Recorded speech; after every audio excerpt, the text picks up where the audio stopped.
I finished watching this last night, guys. Super ganda niya. You have to watch it. It's a mini series on Netflix.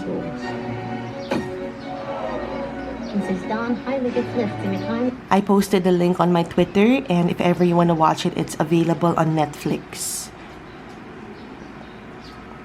And then another one I started last night is NADIYA'S Time to Eat. It is so good. As in, ang dami kong gustong lutuin because of NADIYA. Now I want a mixer and an oven. I stopped feeling guilty about taking shortcuts, and I've started to embrace every cheat in the book. In this series, I'll show you how to rustle up amazing stress-free recipes.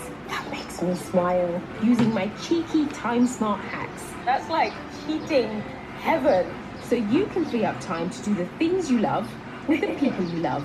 You know what? Life's too short. Enjoy your family and enjoy your time. I feel like drinking coffee today, so we're gonna drink some coffee.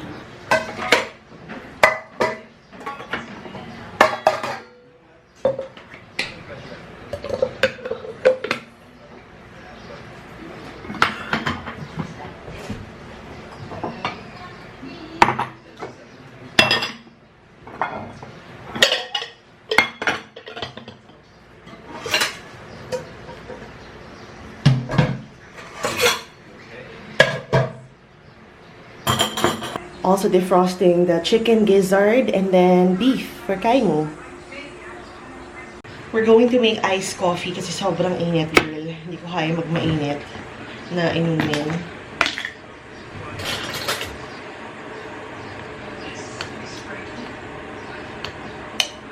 We have the condensed milk and some cold water.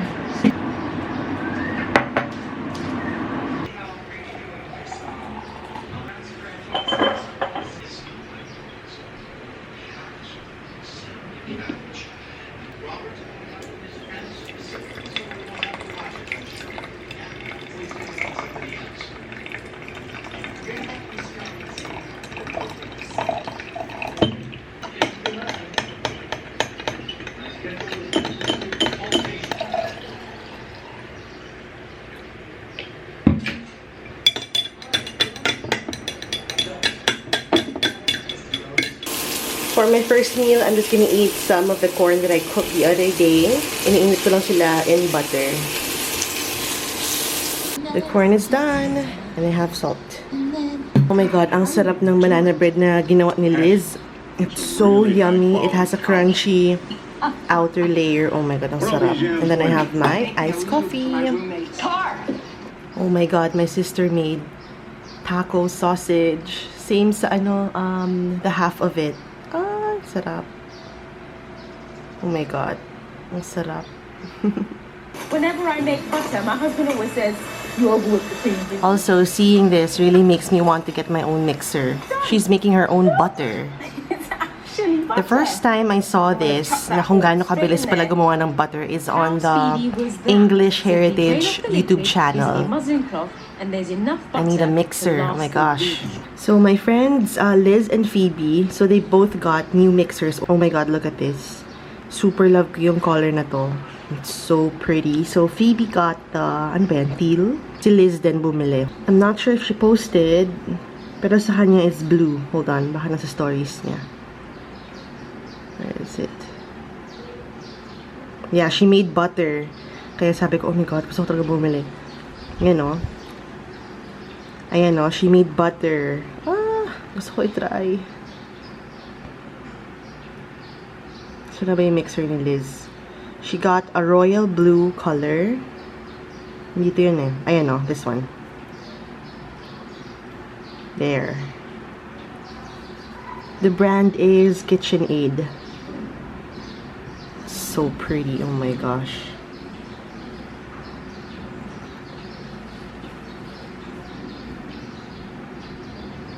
Ayan. Tapos ko nang ilaga yung mga beef. And then right now I am boiling the, what do you call this? Chicken gizzard.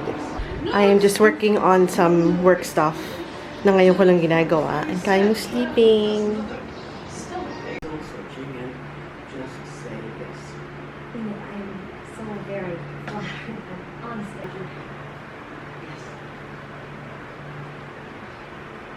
Break muna ako. Ang dami kong ginawa. So, I've been doing work all afternoon. Dami kong pina-follow up. Now, it's time to eat some lunch. Actually, dinner na at 7 o'clock. Tapos na kami mag-walk-in ni Mumu. Kumain siya ng food niya. My old laptop is also open kasi ang dami kong pinrint and then sinign earlier today. Ubus na yung first bowl ni Kaimu. I'm gonna give him more later. I gave him some beef and chicken gizzard. Sarap, no? Yes, pa. I am about to give a review of this conditioner from Saint Roche. So, ito talaga yung ginagamit ni Kaimu na shampoo and conditioner. But I found a cheaper alternative for his shampoo, kaya nag-switch na kami sa ibang brand. But I still buy the conditioner kasi sobrang okay for Kaimu's skin or Kaimu's coat. Ang only problem ko lang, and I really wanna do this kasi, girl, it doesn't work. Like, itong lalagyan na to, it's not working. I don't know why they keep on like packaging it this way when it doesn't work. So this is like my third bottle na. And I know when it comes to yung mga ganitong pump bottle, you're supposed to like twist them, diba? And then magpa-pop up siya. I know kasi ganun yung nangyayari sa shampoo namin. So perfectly fine. The shampoo one works. Ang problema ko is with the conditioner. The consistency of the conditioner is too thick for a container like this. And it really doesn't work. If you try to like, you know, turn, hindi siya magpa-pop up. But it does come out. Ang problema lang natin is, look what happens. You have to squeeze. You have to squeeze. Okay, lalabas siya, diba? Ang problema, it gets stuck. Look at that. Ang hirap. So, kapag nililigo si Kaimu, ang hirap na iaakyat ko pa to, tapos isi-squeeze ko ulit, and then iaakyat ko ulit, and then squeeze ulit. So, it doesn't work. And as a consumer, I don't think it's supposed to be this way. Something has to change. Maybe they should put it sa squeezable na lagayan siguro para talagang makuha mo lahat. So, it really doesn't work. This is really frustrating for me. So, this is the third bottle na nabili ko na. And I think, di ba meron sa mga product, you can send like suggestions or something or comments. I think I'm gonna do that. Kasi kailangan nilang palitan eh. Look at that. And hindi lang ito yung first time again. It's not the first time that I am encountering this. If ever you guys have the same brand, please do let me know if you experience the same thing. Kasi if ako lang, baka, ano yun, laging mali yung nabibili ko. Pero weird, diba? Pangatlo na to eh. So, it's weird. Let me know in the comments below if you are, or if you have experienced the same thing. This is not convenient. No. So I am going to get in touch with Saint Roche and maybe, you know, perhaps ask them if they can do something about it. Kasi girl, yes. But super duper love ko yung product ha. Only the lalagyan. But the product, oh, top notch, promise. That is it for my little review for today's vlog. I'm so happy because I changed the bed sheets earlier today. Hi, boo! Why? Sleep ka na? Hindi pa tapos si mommy. You wait for mom, huh? Also rearranged this area. I told you guys nung isang araw yata that I will do that. And I did it today. And I feel so much better na maayos na lahat. I mean, maayos naman siya. No, hindi siya maayos before. But mas organized na siya. Makes me feel good. I also cleaned the sink. Niligyan ko ng bleach yan. So, kasi today, ano bang ginawa ko? Yeah, madami akong hinugasan sa lababo, so bleach ko siya.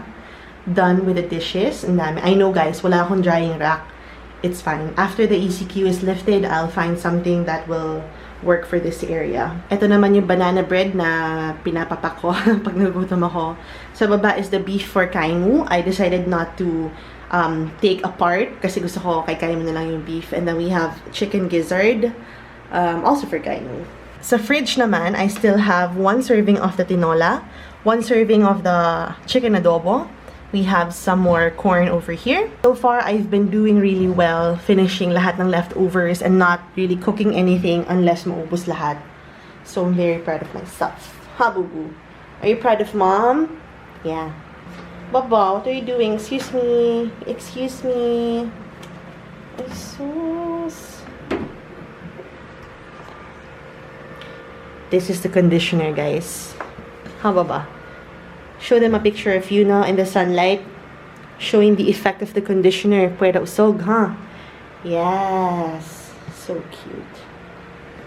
I'm still working. Binaba ko muna yung turbo broiler. Because I have my old laptop here. I need to do some stuff, printing and everything. And then on this side naman, puro din paperwork. So I'm finishing all the paperwork tonight. So once this runs out, I am gonna go to the Monica room and then kuha na ako ng bagong kandila. I'm so sad kasi tinatry kong sindihan tong Emperor Sentia from TWG pero ayaw na niyang sumindi. Ay, hindi siya sirap. Paano ba? Hindi niya kaya. I don't know why. So ito rin, paubos na rin. This was a gift from Jerome. If you watch Jerome's vlog, pareho kami. Super bango nito. Love it. Rose ivy or rose water and ivy. I'm wearing Judy's robe tonight. So if ever you want to order your own, this is my favorite design. Pang cover up lang kasi I'm wearing my nightie inside. So today was a good day. Kahit na medyo late na ako nagising. Nagising kami ng 10 kasi nga tumawag yung, oh, kwento ko pala kasi if ever you've been watching my vlog since nasa college pa ako, you would know na sa family house namin, madami kaming dogs. Now we are down to Lucky, Chubby, Naomi, and Benji. 4 dogs na lang. Actually, 3 lang. And then, nag-adopt sila dito ng isang street dog na nasagasaan. So, nasa bahay na rin si Lucky. And then, si Naomi, she is 10 years old. So, she is a senior dog. The past week, suka siya ng suka and then everything. So, magulo. And then, naghanap kami. Ang dami kasing vet na ang hirap makontakt. And then, my other sister sent this information about a doc na, or a vet na gumagawa or nag-home service.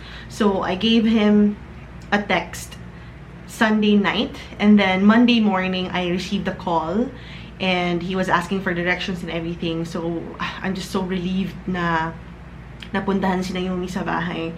And then, nilagyan siya ng swero. She's doing so much better. Wala na siyang, wala na siyang suka and everything. So, and then, tinurukan siya ng antibiotics and stuff. So if ever you are looking for a home service or a vet who does home service, I'll have the information in the information box. Si Doc Noel. apparently, he's been featured sa TV. Ang galing. So, ito yung story ko sa Instagram. So, again, for all the fur moms, fur parents out there, I know it's so hard. Because yung una namin plano is kukunin yung car from my sister in BGC and then drive all the way to Manila. Ang problema namin is, since ECQ tayo, madaming checkpoints, diba? Madaming police. And quarantine passes, pero hindi mo naman sure kung you can drive all the way to Manila. So, isa yun sa mga concerns namin. And then, yeah, buti na lang talaga nakapunta yung vet. Thank you, Doc Noel. He's not gonna watch this, pero thank you, Doc Noel, if ever you need some vet recommendations or if you need a vet that will go to your house to look at your dogs, Doc Noel, again, text nyo siya. He also has a Facebook page and madami siyang instructions doon na wag niyo na tanungin kung si Doc Noel ba to kasi siya lang daw may hawak ng phone. Nakakatawa. Pero, ang galing. Promise, ang galing. I'm not sure if this is a long vlog again, but it's totally fine. Since I've plunged back into work today, yeah, I actually finished one task that took me all afternoon kasi ang dami kong hinukay na emails and everything. So, medyo madami pa akong kailangan tapusin and I have until... yeah, I have more days to work on them. Pero gusto ko siyang tapusin. Kasi, yeah, the documents here, magulo lahat. So, I need to organize everything. Anyway, oh, one more thing. I really want to get a mixer. Promise. I am just so inspired by a lot of people on my feed. Number one is, I'll have their Instagram links in the information box. Si Phoebe, si Liz, mainly them for the mixers. And a lot more people na lagi nagluluto and nagbe-bake. And yeah, I think I'm thinking if I should get a mixer. Hindi ko sure kung handheld or yung parang kila Liz na KitchenAid, tama ba? Yes, KitchenAid na mixer stand. I don't know what it's called, but yeah.